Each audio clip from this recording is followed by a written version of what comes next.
Assalamualaikum warahmatullahi wabarakatuh. Alhamdulillahirobbil alamin, assolatu wassalamu ala asrofil anbiya wal mursalin, wa ala wasobihi ajmain, amma ba'du. Salam damai sejahtera bagi kita semua. Puji kami senantiasa kita panjatkan kehadirat Allah. Lantaran kelimpahan kasih anugerah, kita bisa mendengarkan suatu kisah ini dalam kondisi sehat tanpa ada kekurangan. Solawat serta salam kami, terus dicurahkan ke baginda kami, Nabi besar Muhammad Shallallahu Alaihi Wasallam. Sejarah Sunan Kalijaga, Wali Songo yang pernah jadi begal. Sunan Kalijaga adalah salah satu tokoh Wali Songo yang berperan penting dalam perkembangan agama Islam di Indonesia, khususnya di Jawa. Dengan pendekatan yang santun dan sesuai adat istiadat setempat, Sunan Kalijaga sangat dihormati masyarakat. Tapi ternyata kehidupannya tidak lurus-lurus saja. Sebelum jadi wali, ternyata ia sering berbuat onar, sampai pernah diusir keluarganya. Pertemuan dengan Sunan Bonang kemudian mengubah hidupnya selamanya. Sepenggal kisahnya berikut ini bisa menjadi inspirasi bagi kita semua. Sebelum dikenal sebagai salah satu tokoh Wali Songo dan mendapat gelar Sunan, nama asli Sunan Kalijaga waktu kecil adalah Raden Said atau Raden Syahid. Ia terlahir sebagai keturunan bangsawan tahun 1455 Ayahnya punya jabatan sebagai Adipati Tuban keturunan Ranggalawe. Ada beberapa versi tentang asal-usul nama Sunan Kalijaga. Masyarakat di Cirebon punya pendapat bahwa namanya berasal dari nama Dusun Kalijaga di Cirebon yang pernah ditempatinya. Ada lagi sebagian golongan yang menghubungkan dengan tugasnya untuk menjaga amanah yang telah diberikan oleh Sunan Bonang yang merupakan gurunya. Gurunya memberi ujian sebagai tanda kesetiaan dan kesungguhan dalam mempelajari agama Islam. Ini juga terkait dengan ujiannya untuk berkholwat di tepi sungai di Cirebon.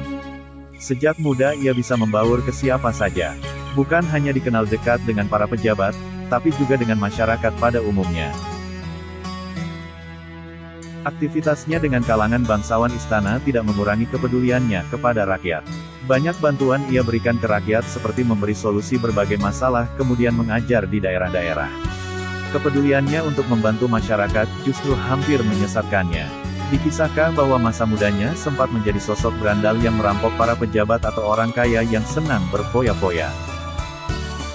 Bukan untuk diri sendiri, tapi tujuannya adalah membagi-bagikan hasilnya untuk rakyat miskin.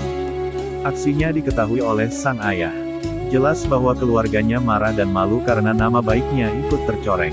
Diusirlah ia dari kediaman keluarga besar. Sebelumnya ia juga sempat membongkar isi gudang milik kadipaten dan membagi-bagikan ke orang-orang yang membutuhkan.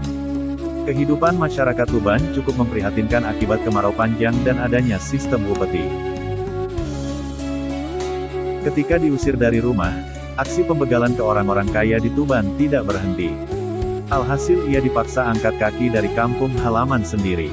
Setelah itu, ia tidak hanya mengambil harta orang kaya yang gemar foya-foya, tapi juga tega untuk membegal orang yang sudah tua. Suatu hari ia bertemu seseorang di daerah hutan Jatiwangi sebelah barat Tuban. Seseorang tua yang pernah dibegalnya ternyata Sunan Bonang. Pertemuannya dengan Sunan Bonang justru membawanya kepada pencerahan hidup. Ia segera sadar bahwa perbuatannya meskipun terlihat mulia, tapi tetap saja merupakan suatu jalan yang sesat. Sunan Bonang mengangkatnya jadi murid, tapi ada satu syarat, yakni ia harus semedi di tepi sungai sampai pada saatnya Sunan Bonang kembali lagi. Setelah melewati proses panjang untuk berguru dan menjadi santri, ia pun bisa menjadi pendakwah.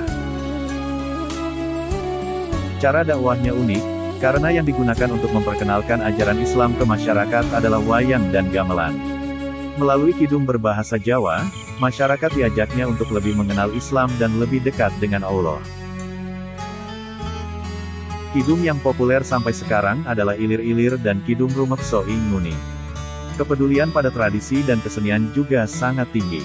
Berbagai macam kesenian yang disukai masyarakat kemudian ditambahkan atau disesuaikan dengan unsur keislaman di dalamnya. Contohnya adalah wayang yang pada awalnya menunjukkan gambar manusia utuh, kemudian diubah jadi sebuah gambar mati atau visualisasi dari samping. Wayang kemudian menjadi media untuk menanamkan tauhid, syariat, dan nilai-nilai akhlak yang islami. Inilah yang kemudian menjadi momen tumbuhnya masyarakat Islam moderat di Jawa. Sebuah tutur kata, kadang ada sebuah kesalahan, dan itu saya sadari sebagai manusia yang penuh dosa, Adapun hal-hal yang baik tak lain datang dari Allah Subhanahu wa Ta'ala. Dengan demikian saya mohon maaf, dan untuk penutup kisah ini saya ucapkan, wassalamualaikum warahmatullahi wabarakatuh.